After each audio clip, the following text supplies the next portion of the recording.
So here's some very early prototypes of a type of gas clouds, vaguely similar to that nebula. And our talented art team tried a bunch of different type of looks and styles of what type of shapes we could have in space. I'll just let these play out for a little bit. So these were developed in proprietary type of, some type of volumetric rendering technology called FumeFX and Houdini. And these are using our gas cloud rendering system, which we've been developing for some time, and Ben will talk about a bit later on. And they look great. They're really interesting. But again, they have this type of fundamental problem of scale, where if you look at this, you might imagine that might be 100 miles or 1,000 miles, something like that wide. And if it's that type of scale, the scale of a moon or a planet, if you're flying through it, then there's really not going to be anything there. It's going to be like just in the middle of a cloud when you're in a plane. There's just nothing really interesting to explore at the type of conventional spaceship speed. So to demonstrate that, here's a QTing into a gas cloud. This gas cloud is about 300 kilometers wide. And while you QT, it looks great.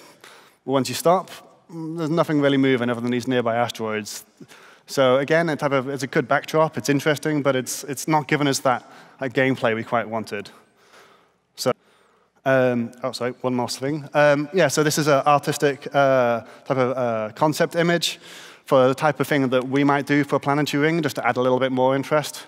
So obviously, it looks pretty cool, and you can imagine flying through this, and you little Drake down there. So yeah, this is something we're really interested to develop, but we're going to be looking at this next year.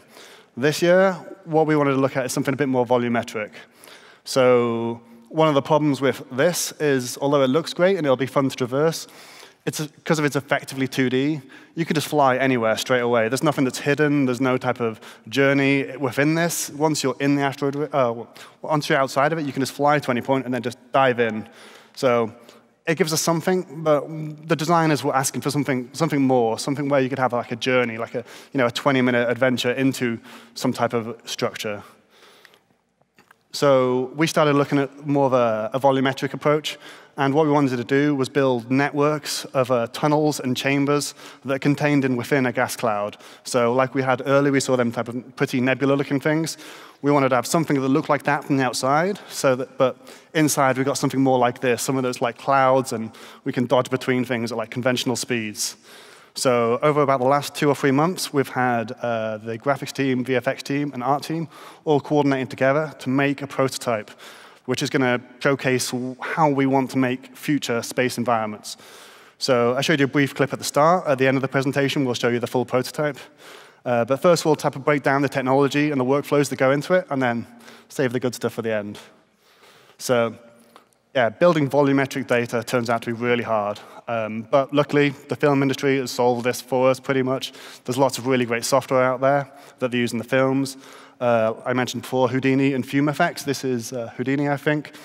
And they have really powerful tools so you can combine fluid simulations and multiple layers of noise to get these really interesting shapes. And it's exactly what they would do in film. So we take that data and we export it into a format called OpenVDB, which is something that was developed by the film industry, by DreamWorks Animations, for films such as Puss in Boots and a bunch of other ones. And now, once we export it into that, that's type of what we take into the engine directly, and then start convert it into our own format, and then we attempt to render that directly, which is something games don't typically type of take on that type of volumetric data. The game. Also, unlike most of the other objects in the game, you're inside it most of the time. So to explain, hang on. These are the voxels. So they're basically volumetric pixels. And as you can see, there's millions of them. So yeah, after 5,000 hours in MS Paint, this is a diagram of what it looks like roughly. So, so ignoring the cloud for a minute, we've got 3 asteroids on screen here. And what the engine can usually do for us is we can pass objects to the 3D engine, and it's got some very efficient methods that it can sort of speed things up by reducing what we have to deal with on the rendering side. So if you look at the asteroid on the left, for instance, that's outside the player's view frustum. So we never hear about that for that frame. Also, the one on the right, that's occluded by the bigger one. So again, that just never has to be dealt with. And then the big one, we know how far away from the player it is. So at least we can pick a level of detail for it, and we can we could do stuff like that, I guess. Now, the gas cloud has a bit of a problem because it's occluded, it's disoccluded, it's 0 distance from the player, it's 30 kilometers from the player. If the rendering code gets hold of this, it's going to have to make loads and loads of work to try and process all of it, process half of it. So the solution we came up with is that we literally never tell the rendering engine or the 3D engine about this object. What we tell it about instead is a huge number of placeholder objects that we've excitingly called chunks. The volumetrics data is just chopped up, stuck in a big memory bucket somewhere else. The chunks just know where they are in space, and they know where the data is, so you can treat them basically as game objects. And, back to another 5,000 hours in MS Paint. You can see the chunks in the middle in the empty space. We just didn't generate any because there wasn't any gas there, so there's no point processing them. The chunks that are far away from the player, we've actually got a hierarchy of chunks. So the small ones are contained within larger ones, and if they're far away, we just use the large one instead of the small one. So that sort of limits how many of them we have to process. And then when the 3D engine gets to it to cull it, you can see quite a lot of them aren't needed anymore. So that lets the CPU do a lot of work in advance, and then the GPU can just focus on receiving a list of chunks that have already been vetted and then just drawing them. So how do we draw a chunk? So the whole thing's semi-transparent. So it's unlike a normal object that's like some polygons. You draw the polygon in place, the job's done. You kind of need to accumulate all of the stuff that you can see through. So we're going to use ray marching for that. What that means is for every pixel that we draw, such as the middle one, we just draw a line from the start through the chunk to wherever it exits, or in the second chunk, it would just start at an entry point and go to an exit point. We'd just chop that up into a bunch of steps, and then we just process each step in turn, and we find out how much color's in one place. We mask it out by however much opacity has already been accumulated on the previous steps, and we just sort of build up a final image. So if we work through all of these with the artist's data that we've been given, we get this screenshot. So the artist's data doesn't actually contain any lights, so everything is, in fact, the same color. So moving on, let's talk about lights. What have I got? Oh, yeah. So just focusing on this one point that we're dealing with for a moment, we need to know a few things to be able to work out how much light there is for that section. So the first thing we need to know is how much gas is there at that point. That's easy enough to get. The next thing we need to know is how much light gets to that gas. So that's easy enough to do. We know how far away it is. We can make it fall off. Then finally, there's a phase function that just tells us if that light reaches the gas, how much of it actually comes towards the camera. And that's a fairly simple function. It just says if a light ray hits something, then a lot of it tends to go through in the direction it was going. A very small amount of it goes back the other way, and you get something in between. So here's an example of that phase function in action. Well, this is just the same test volume viewed from two different angles. And so as you can see, on the one on the right, the sort of bright halo that it has around the edges, that's the phase function letting more of it through towards the player. So what was I going to say now? Yeah, so we've got all that work that we have to do for a point. And then if you multiply that by hundreds of samples and multiple lights per frame, what you end up with is very, very low frame rate. And what's annoying about that is that 2 pixels next to each other, 2 pixels next to each other are basically getting the same result. So it's kind of pointless to be doing all that extra work. So the way we deal with that is we just break that into 2 separate calculations. At the start of the frame, we know how many chunks there are, and we've got distances and all that kind of useful knowledge. So we can S-task to get the density, get the lighting, multiply them together, move to the next step. So that just speeds the whole process up. So yeah, that gives us this. So you can see a lot more than the previous screenshot, at least. It's kind of flat, though. You can't really see the shape that you're looking at. So the problem here is that there's actually no shadows in that calculation that we've done. So we're going to move on to shadows. So how do you work out how much shadow there is between the light and that point? So the problem with standard shadows that you use in a game is they usually store just a single depth value for an opaque object. That's usually enough. Anything in front of that depth must be out of shadow. Anything behind it's in shadow. And the problem we've got with this is obviously You could be in 50% shadow, you could be in 80% shadow, or whatever. So we need something that we can calculate when the light's created that just tells us how much. You can immediately just ask it for any point, how much shadow is there at this point? So obviously, the thing to do is we slice the light up into a load of little chunks. We ray march all of those, get something that is sort of like the right-shaped curve. Now, we actually did stop at 7 weights because just in terms of the amount of memory and the amount of processing that we're trying to trade off, we found that was actually enough to get us from this view to this view, which we think is, is decent. Just go back to that, and back to that.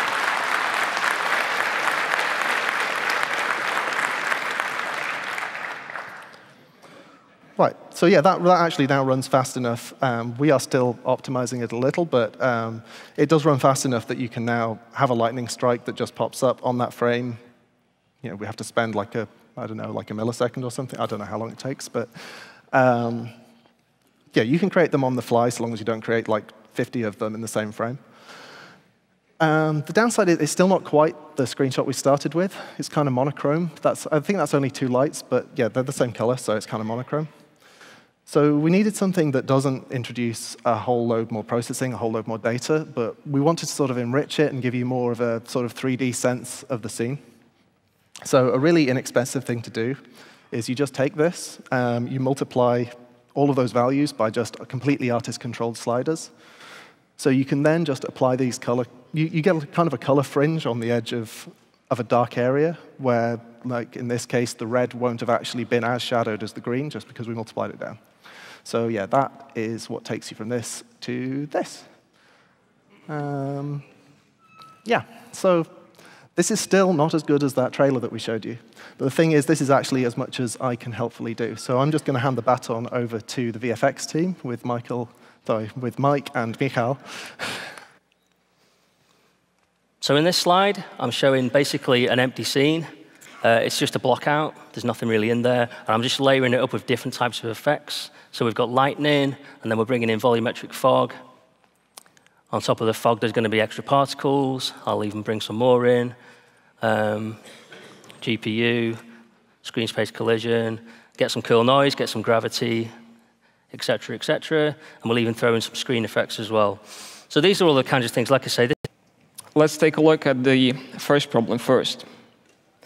The new GPU particle system, if anyone been to the second stage before, I mentioned that it allows us to use so-called vector fields.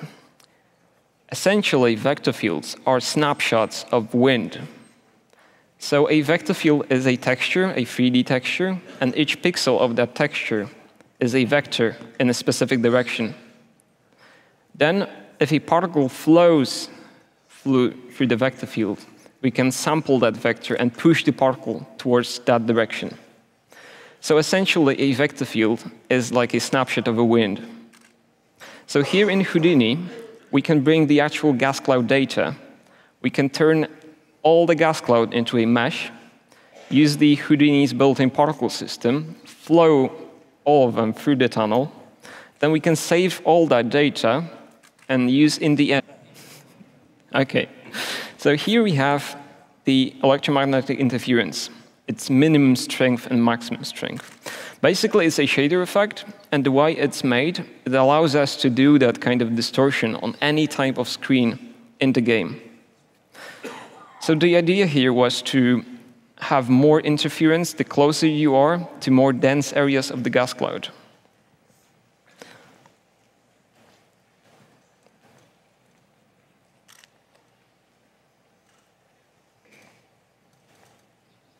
Now it plays properly. OK, so same effect applied to mobiGlass without much effort, really. Again, the way that the effect was made. But the problem is, with this effect, that the first version of it was driven by the density of gas cloud. So you get more dense areas and less dense areas. So the problem is that the gas cloud on its own doesn't have any walls. It doesn't have distance to anything. Ideally, what we would do is we would sample density of the gas cloud from all around you.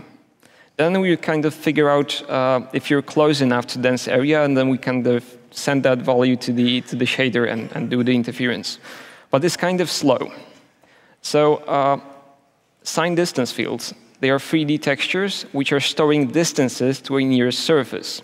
So in a nutshell, it allows us to figure out if you are close enough to, or close to the dense area, the danger area, and we know it for cheap.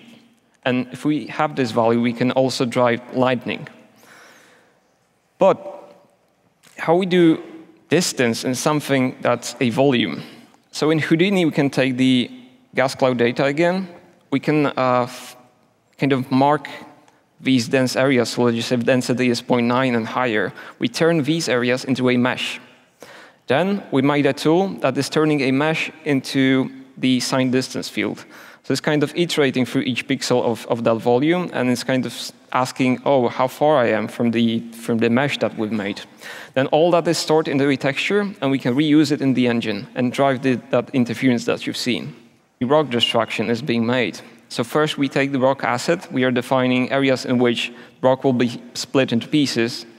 Then we can use physics forces to animate that destruction. If we are happy with the result, then it's just a matter of UV mapping, and Houdini is really good at it, because we can quickly and easily UV unwrap like 50 pieces or so that we have in here. Then we can just export all of that back to... So yeah, basically, previously we were able to create really nice lightning effects, but we didn't really have a lot of control over them. We could basically place them, and that was pretty much it. Leave them to it. They were also really expensive to use. So from the point of view of needing control, we developed several new options to allow us to do so, including the ability to have lightning automatically position itself along the cloud surface. So that's using the signed distance field, which Michał talked about just then. But we also brought in a new setting called conductivity, and this is something that we apply to surfaces. So all surface types can have a conductivity setting now. A high conductivity setting means that there's a great chance of it being struck by lightning. So if you had two surfaces together, one with the 0 setting, one with maximum, the one with 0, if you're standing there, you're going to be safe. So with this in mind, we think that this is going to be a really powerful tool for design. We think that there's going to be lots of cool tactical implications for that, and we're really excited to see what they're going to be able to do with it. So the cost, as I say, previously, even though we could do really nice looking lightning, it was really, really expensive. And that's really a problem for something such as the gas cloud, where we want everything else to be as cheap as possible. So with the previous system, if we were going to draw something like this, we're going to be using a lot of control points. Now, the thing about control points is they're very expensive. So you'd probably, wherever this thing is going, it's basically been driven by the control points. So to kind of create that very detailed shape, you're looking at a lot of control points, and we needed to get that number right down.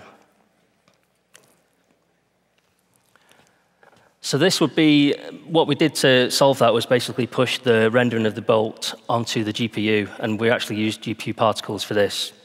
What that allowed to do was use a much smaller amount of control points. So this is a fairly crude screenshot, apologies for that, but you can see the red dots are basically the control points.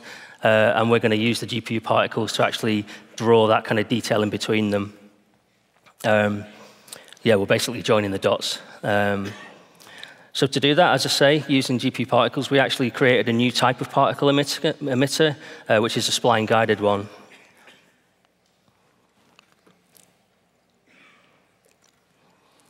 So this is an example of spline-guided particle emitter. You can see on the bottom I've got some text showing what we're actually doing. This is just going to loop, so bear with me. But yeah, rather than just have a single beam from 2 points, we wanted it to be a bit more interesting visually. So we got some various noise options. We're using simplex noise in this example, but we also had value noise as well. The way I think of it is it basically makes a straight line wibbly wobbly. I'm not the most technical out of this panel, so yeah. And we've also got shuffle noise on pulse, which allows the the noise to kind of reset itself based on the random timer that we can add via the particle system. And then we've got a second octave, which just allows an extra level of detail, which is obviously really important for something like lightning in the gas cloud, where we need it to look really, really nice from far away, and we also need it to look super detailed when we get up close to it as well. So another cool thing about actually doing this on the GPU particle system is it's so easy to dynamically edit the settings. This is just an example of me playing around with a few attributes in the particle effect itself to really quickly and easily change the appearance of the lightning when required. So this is going to be a really powerful tool for the artists and design as well.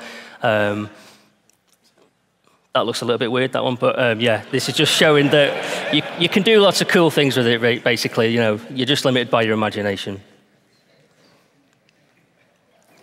OK, so as well as lightning, we also enable contrails and turbulence inside the gas cloud. These are the same effects that you'll have seen already when we brought in the dynamic, when we brought in atmospheric flight. But they're useful in gas clouds. They're being controlled by the density of the gas cloud now. And I think, personally, it's a really useful thing for multiplayer, so you can see where your co-pilots are your other players are going, useful for seeing where the enemy are and things like that. So yeah, I think Ali's going to now